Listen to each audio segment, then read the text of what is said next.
النهارده يا جماعة رحنا عند أكشن أكل ودهب اللي في المحلة الكبرى، وده كان المنيو بتاعه كنت بصوره لكم. وهنا يا جماعة كنت بوريكم المكان جنب أكشن أكل ودهب، موجود بلبن وموجود كنافة وبسبوسة وموجود عز الشام، موجود مطاعم كتير. وده شكل الريسيت يا جماعة من أكشن أكل ودهب. وهنا كان الأوردر وصل أخيرا.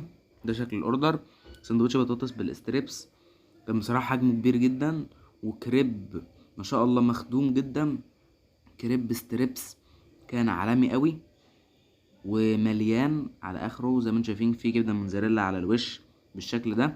بصراحه بيتوصوا جدا بالحجم في اكشن اكله ده، وفعلا الاكل طعمه جميل جدا جدا جدا. وهنا دخلنا على الكريب، وبصراحه كان شكله عاجبني جدا، ويلا بينا ندوقه. مكنتش عارف ادوقه منين ولكن الحمد لله عرفت اخد منه قطمه.